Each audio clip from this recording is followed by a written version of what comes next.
Hi, Kenzie Matarozzo. Yes. How are you? I'm good. How are you? Good. So tell me a little bit about yourself. Give me a snapshot of who is Kenzie. Tell me about your club involvement, what your impacts look like at CSU. What are you studying? Just kind of the general story. Yep. So I'm Mackenzie Matarozzo. I'm a sophomore, and I'm majoring in Equine Science, and I have a minor in Business Administration and Agricultural Literacy. I was diagnosed with muscular dystrophy when I was 3 years old. I was told that I would be in a wheelchair full-time by the age of 6. I would need a new heart by the age of 10, and I most likely wouldn't make it to my 20s. Wow. And I am walking part-time. I ride a scooter, and I'm very healthy. And my involvement at CSU, so I'm on the horse judging team. Okay. And I'm on a student equity team in the College of Ag. Nice. I'm not really sure what else. Yeah. Well, that's incredible. Just looking at your story there, you defied what the doctor said, right? You are. Yeah.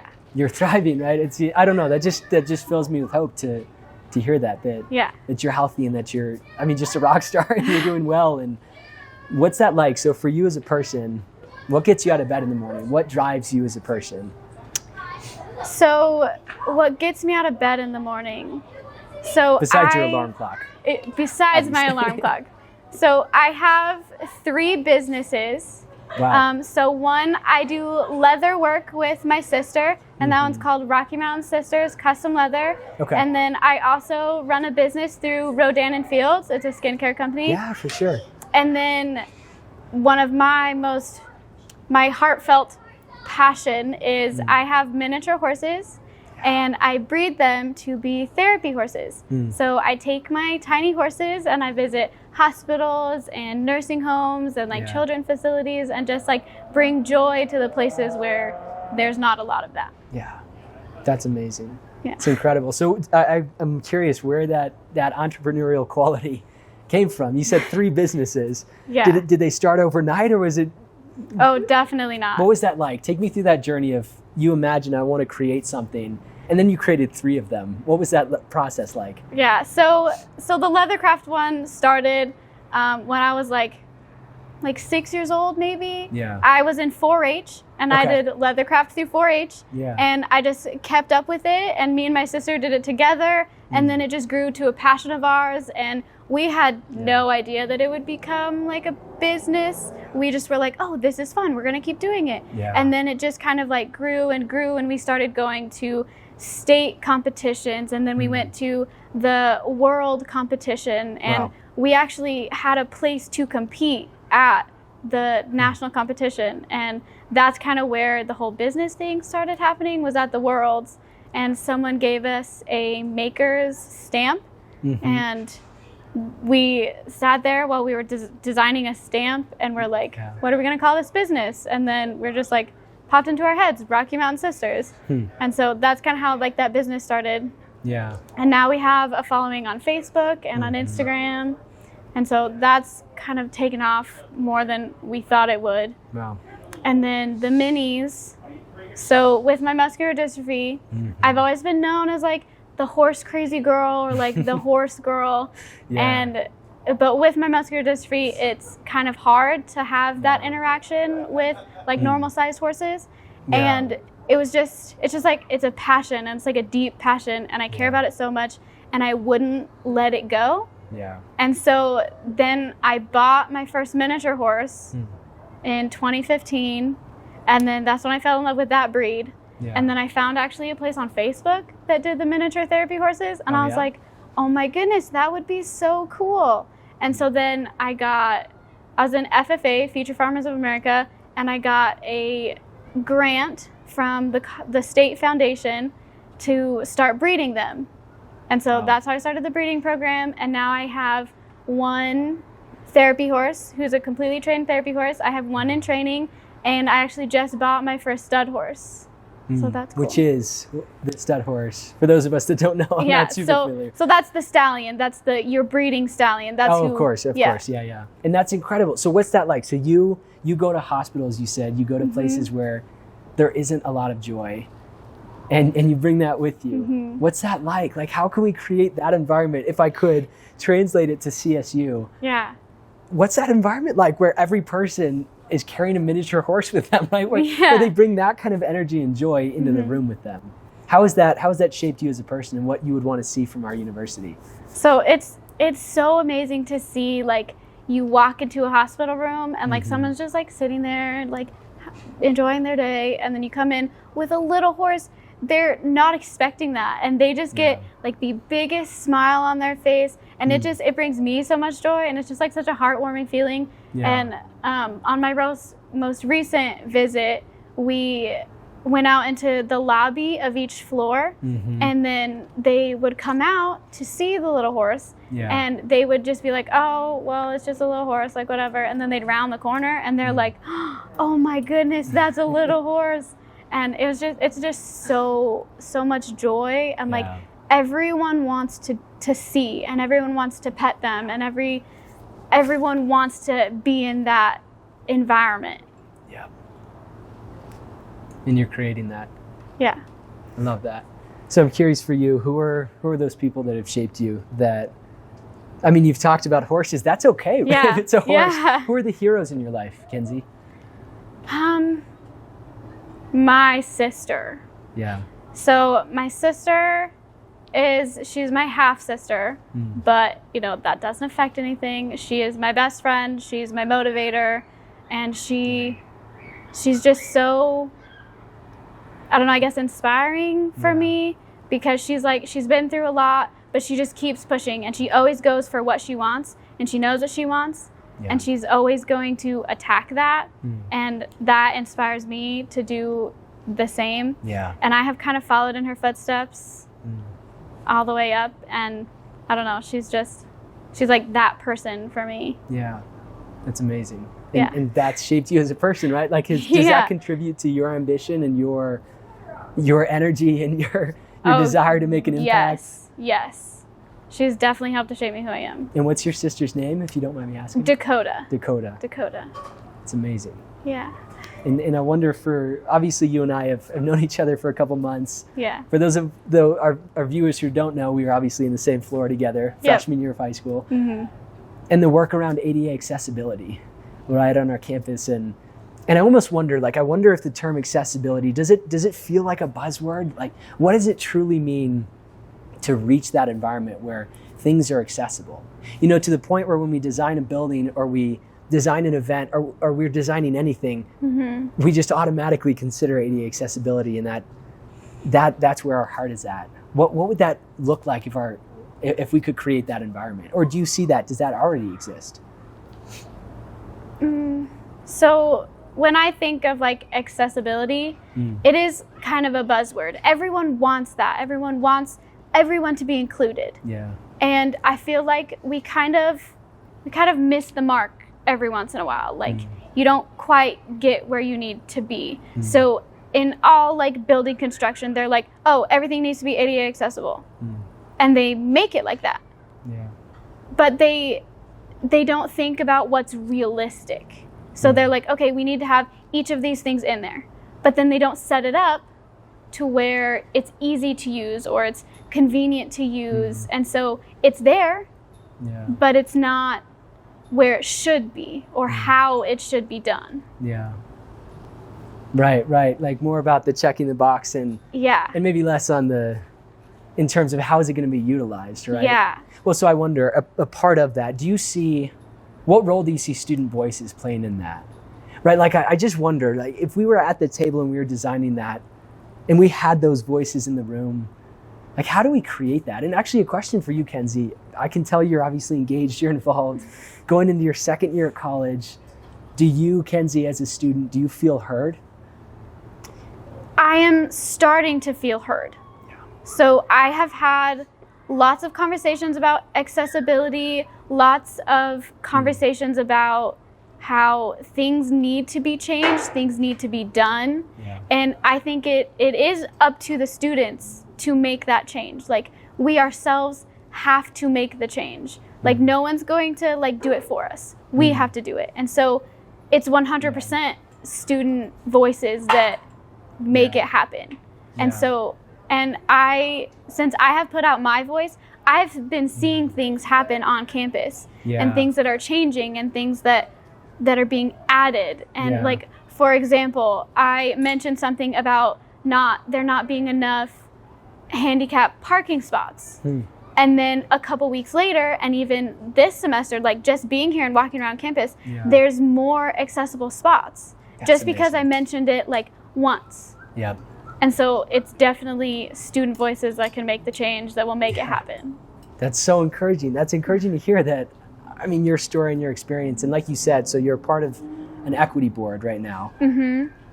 Is it true that was launched because you shared your story, right? You shared your experience, or at least it played a role? Yeah. So it wasn't launched because I shared that, but I was added to the team because I voiced my concerns and my issues that I want there to be solved. Yeah. So that was, Yeah. So I'm curious. I can tell, obviously, your intention, and certainly mine, is to bring about the best for everyone, right? Including students who often don't feel like, I mean, literally, right? If you can't access a room, you can't access that experience. Yeah.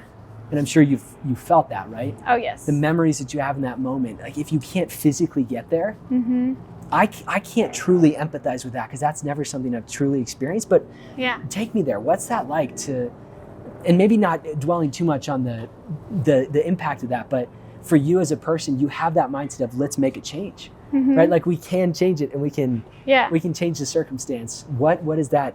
How has that shaped you, that mindset? So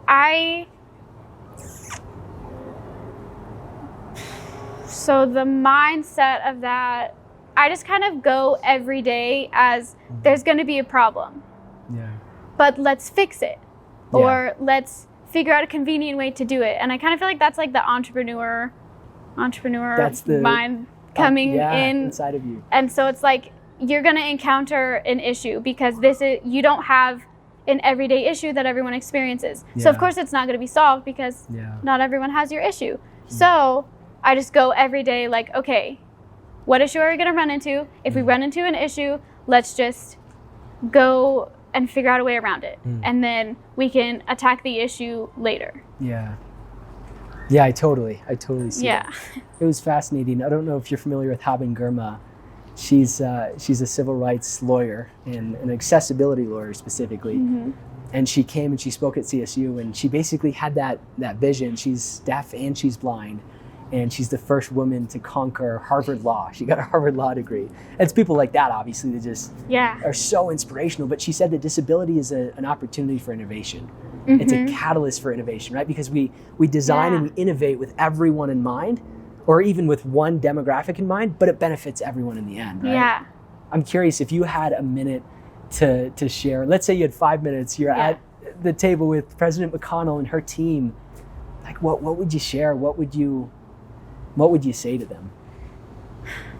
So I would say we aren't invisible. We are here. We are invisible. And inclusivity should mean everyone, not just some specific groups. It should mean everyone. Right. And I feel like inclusivity it's like a daily choice, a daily thing to take note of. You have to think about it every day to make sure everyone is there, everyone is included. Yeah, I love that. Right, because no, you're absolutely right. If they can foster that environment from the top down, which I admire President McConnell, obviously, in the initiative she's taken. I mean, just in her first year. Yeah. But I mean, you and I saw that, right? First year of college, the students sitting alone who, they had one earbud in, right?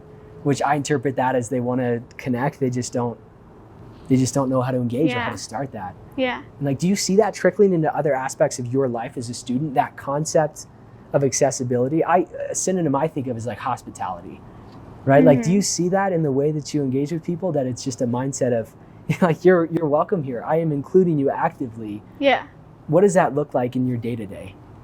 So when I'm like on my scooter and I'm like driving around campus, people will obviously look, and that's totally fine.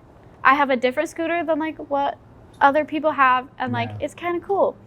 But I'll get looked at, and that's totally fine. But whenever I'm going through campus and I'm getting looked at, I try to engage with those people. So I'm very open about my disability, and I'm willing to talk about it, and I want people to feel comfortable like asking questions. And so I try to interact with all those people, and I'm just like, hey, how are you? Like I try to interact to make them feel more comfortable, I guess. And so that's like with the hospitality thing, I try to make other people feel welcome to talk to me. And that plays a very powerful role, right?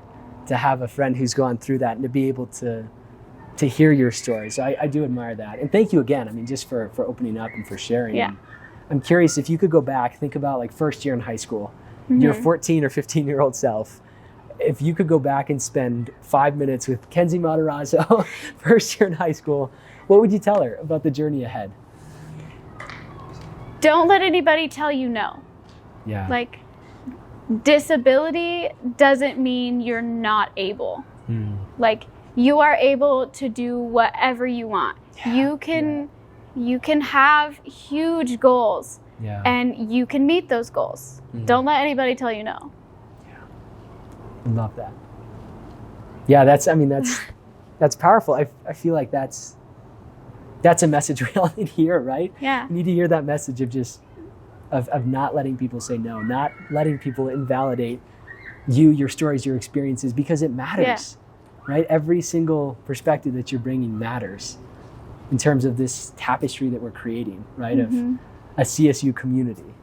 You know, it comes from that. If you could talk to all 30,000 students, let's say, I just try to picture this, like let's say you turned around on this balcony, 30,000 students right there, would that message be different? What would you share with them? I'd probably say close to the same thing. I would say like to Joyce McConnell is like, we are here. We want everyone to be here. And just about inclusivity. Like we all want to be included. Everyone wants to be included. So let's make it happen. Like I feel like people need to have a mindset of that, where you need to think about people who are different than you and be welcoming to them. Like not so, oh, they're different, I shouldn't talk to them. It should be they're different. Let me just say hi so they feel comfortable. That spurs you on. You're like, I want to know about her. She's different than me. She has different experiences, lived experiences. That's really interesting. I would love to see if we can foster that environment, right? Where people have that genuine curiosity. You know, I mean, we can't create that, right? We are the artisans who do that, right? Just by and again, that's completely up to students. Like the students have to make that change. They have to make that decision. Like we want to be inclusive to everyone. That's powerful, Kenzie. I admire that. And I wonder, in terms of, I mean, just looking forward, looking to your journey as a CSU student, looking back 1 year, right? This is your second year. What are some of the most meaningful experiences that you've had so far? If you could identify one specific one, or if not, just more generally. Oh, geez. So with my Equine Science major, I have a lot of classes at the Equine Center. And you can imagine that horses and agriculture is not a very accessible environment. And I will say that the team that I worked with at the Equine Center has made me feel the most welcome at CSU. They fought for me to put an elevator in the Equine Center so I could get to the classroom that's upstairs. And that was not the Disability Center. That was the people who wanted me to be at the Equine Center. Those people fought for me. And that was a big turning point. I think some things need to change at the Disability Center. Like some things they just need changed. It needs to run more efficiently. And that experience just like shocked me that it wasn't the Disability Center who put in that initiative to get the elevator. It was the Equine Center people. Well, you know what's encouraging for me, Kenzie, is I feel like you are the kind of person that, like, you lean in clearly, right? You engage, you look for actionable items that we can that we can do, right, to change that. Is it the kind of thing, if that door opened up, whether that be student government or whether that be even university-wide, for us to bring those players together to say, how can we shape our culture at CSU? Like, would you like to see that happen if we could have that conversation? Oh, yes, 100%. Yeah. 100%. I just wonder, I wonder how we do that. And as a leader in student government, our student government, right, representing, we think 30,000 students, right? We are the vessel, the liaison really between administration and students. What can I do, Kenzie, as a student? What can I do to support you in every way, in the visions that you brought up, in the goals that you mentioned, in the message you want to spread? How can I support you in getting there? Make sure our voices are heard. I feel like there needs to be a start to a movement, I guess, for students to feel more comfortable saying what they want to change. I think our voices need to be heard, and I think someone has to start that, so then more students will have a voice and have an opinion. Would you say, is it a matter of trust? And when I say trust, I mean you share something with me, you share an experience, you're vulnerable with me, you trust that it's going to be followed with action. Would you say that that's a core ingredient for those conversations? Yes. How do we cultivate that? How do we build trust in that way? I think it's just putting out the action. Like you need someone to put out their opinion and then take an action on that opinion and then show people that is happening. Things are happening because one person stood up and said something. And then I feel like more would follow with more things that could change. Yeah. That's fascinating. I think of like the most successful businesses that we can think of. I mean, they care about the customer's king, right? Is the term that they always use. In this sense, as a student representative, I say it is you, your voice. You all are the kings and queens of our university, right? And how can we bring that in? I'm encouraged by that, right? Because as a student leader, we will follow it with action, right? And we will care about you from the moment that you make contact to the moment that your request has been granted or funded or whatever that would look like, right? So whether that be a broken door, or whether that be something bigger, like you don't feel like you're welcome at CSU, what does it look like if we were to from the moment that you express that, we can follow up and maintain that relationship? Is that a vision that you subscribe to, that you would believe in, if student leaders, student government could play that role with you, alongside you? Oh, yes. Yeah? I feel like that would even make students standing up more powerful if they had the backup of student government. They have that with them to support them in what they want to see change. Fascinating. Kenzie, if there's anything else you could share about anything you've said today with all of the students, with our viewers, our fans, I don't know if we'd call them that, what would you share? What would you say to them? Be the change. You step up and be the change. It's okay if it's scary, but you should do it. You need to do it. You're the only person that can make a change. Yeah, that's inspiring for me. And I'm sure for them as well, right? Because that's something we can do. That's clear. We can be the change. Kenzie, thank you so much just for sharing your story and your experiences and your vision and all of it. Thank you for bringing your whole self here today. But we'll call that the end. This has been Mackenzie Matarozzo. Thank you again. Thank you. I would say drive safe. Drive safe. There we go. That's drive safe. Back to Aspen Dorm. Yes.